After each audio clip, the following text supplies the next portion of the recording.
Here's somebody's post that I had seen because I was kind of like looking through their account after they had asked me a couple of questions on a sub, and some of the stuff that they were saying wasn't really making sense to me. I think it was a language barrier, to be honest, but I more so screenshotted this for the comment under the post. But anyway, they said, how can abuse from the troubled teen industry, which would be a TTI, compare to mental health system abuse, especially hospital psychiatry abuse? And anybody who's watched any of my videos should already know that both of these are part of the Cash for Kids system, which is something that I slowly started to piece together at like 14, I think. I feel afraid to ask more questions, but I wondered if this could be answered more than depends on which place or psychiatrist troubled general population industry, or both are in the same mental health. And while there are some trends, mental health claims and motivations can lead to anything / new rock bottoms. And like I said, I think it was a language barrier, but I don't know. They could be similar to me and just really not type that well, because a lot of stuff they were saying to me specifically did not make that much sense. But I tried to give what advice I could, though. Anyway, the comment that I screenshotted this for says, been abused by both. The TTI is much more secretive, strange, and is a cult. Mainstream mental health systems are horrible, but the difference is that most of the TTI is generally influenced by the Sananan cult. The TTI is usually run like a prison. Oh yeah, so due to the fact that TTIs are commonly owned and ran by cult leaders, some of the stuff that goes on there is almost like what goes on in SRA sex trafficking sometimes. Or just different little weird ritualistic stuff. Run like a prison, but without protections given to convicted prisoners. That's how any part of the Cash for Kids system is. You'll notice that people in adult prisons, or at least the adults in the prisons, because there's kids in adult prisons too, but the adults do have more rights than any person under 18 in any part of the Cash for Kids system. So some survivors tend to describe as a POW camp. I don't really know what POW stands for. So Sananan, secret prison psychiatry plus extreme behavior modification equals the TTI. But this is a complicated question. This link is helpful to define the industry. Although I was never in the TTI, I did survive child abuse. The TTI and parental involvement with it screams child abuse to me. And then somebody says, I'm a survivor, you're right.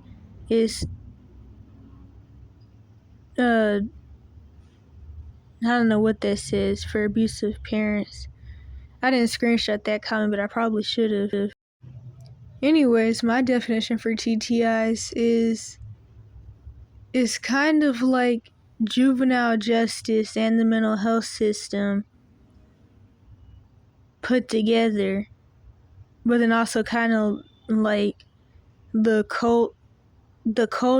culty part, cultish, I don't know. I guess I'll say cultish. The cultish part of the government abuse cult / CPS / foster care. So it's kind of like all of those, because of course, I mean, really, all these branches are connected to foster care sometimes, or at least foster care is connected to all of the branches, but the mental health system is a part of every branch of the Cash for Kids system.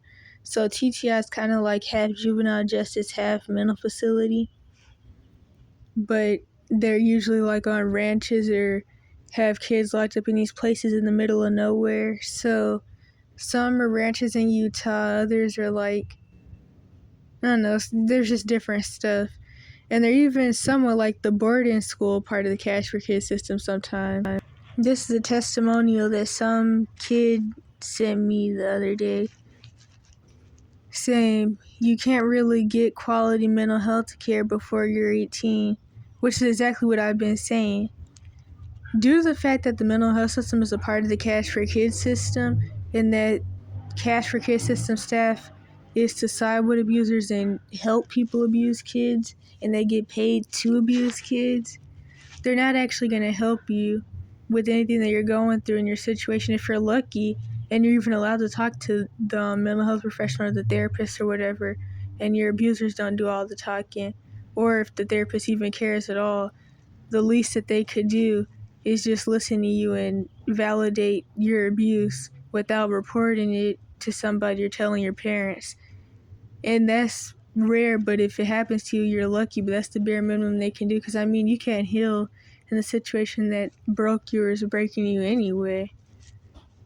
But yeah, then another thing that I noticed is that when you're under 18, the mental health system, release therapy specifically, if you even get to go, but therapy, if you're under 18, they frame you and do the usual cash for kids system stuff where they try to make you feel like you're the bad, stupid, crazy one.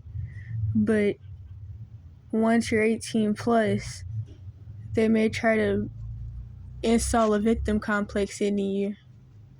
But anyway, most services are just behavioral correction facilities that pump meds down you and have a authoritarian approach. They side with your parents and try to reunite you together. It never works, but just leads to further harm, both inpatient and outpatient. I know inpatient is when you're locked up. I don't really know what outpatient is. Heck, even if you get into foster care, you're screwed. No one wants to care for a quote-unquote ill teen. And that's exactly what I was saying back in my situation before I had escaped. I was like, honestly, even if CPS was to try to jump in and play hero last minute once I finally am ready to get myself out of my own situation. Wait, did I say that? I think I said that right.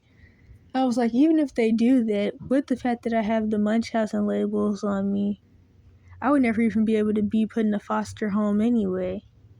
Due to all the mental labels, I would be thrown right into some cash for kids system placement, probably a TTI or something similar to that.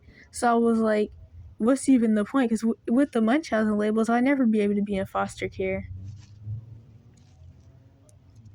And then, of course, CPS will commonly just remove the quote-unquote problem kid or the kid that the parents have a problem with. So I don't know if my siblings would have been removed or not, but if they would have, that would have been something for me to really worry about, because the last thing I want is for my siblings to be somewhere and I don't get to talk to them or check on them because I'm locked in some mental facility. And of course, when I was in my abuse situation, that's what my older enabler sister, my mom said, except for my older enabler sister. She threw it up in my face that I wouldn't even get to be in foster care and that I'd be sitting in some mental hospital or something like that. So yeah. Not to mention when you're in the foster care system, they throw false labels on you. Because, like I said before, the mental health system is tied into every branch of the cash for kids system. Most likely you would just get shuffled around temporary placements and possibly abused or neglected. I've been forced to take tons of meds against my will. Also, by the way, this person was in foster care. I forgot about that part.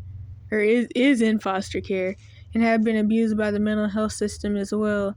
CPS main duty is to reunite parents, actually. There is no quote-unquote good outcome for people who live with abusive parents, unless you find an extremely trustworthy person to live with, I guess. Heck, in most states, that's considered a crime. Honestly, and pretty much in all states it is. I see a ton of people depending on strangers for stuff. You have like no rights as a runaway teen. That's literally a speed run into getting pimped out. It's essentially just swapping a bad situation for another bad situation, or even a far worse one. The reality is these systems are in place to make money. The troubled teen industry is very alive. I have had one or two good therapists who I could just vent to and they wouldn't call CPS or try to side with my parents. I have been in so many different programs for mental health stuff, and as a victim of severe stuff, it's mostly useless, unfortunately. What's the person that was in foster care? Because now I'm kind of confused. But either way, if this is the same person, I guess they were reunited or have been a couple of times, because that actually happens a lot. where a kid will be reunited with the parents and then the parents will do something and the kid will be put back in the system, or the kid will be reunited with the parents and the parents kill the kid. All types of mess happens. But this is somebody's testimony about their situation and just talking. And I'm trying to think about what else to say. As far as runaway thing, just like I said in the other videos, if you have the wrong mindset, of course it's going to be running into getting pimped out or something worse than that. But sadly, a lot of people don't have the mindset. They don't have a current and future plan. I mean, you can have it, but I'm not going to lie. And I said this before, probably not on this channel, I don't think, but it's like sometimes regardless of what you plan out, things just don't go how you plan them to go for different reasons because things just happen. But you at least want to have the right mindset, because the people that jump into prostitution as soon as they leave are people who are already being sexually abused and really had obviously no plan to not throw themselves into the same situation that they claimed that they were leaving to better their life. You just have to do things the right way. But of course, still, you could do everything right. Even in other situations that aren't about running away, just in general in life, you can do everything right. And things can sometimes still go absolutely wrong. But you at least want to have the right mindset.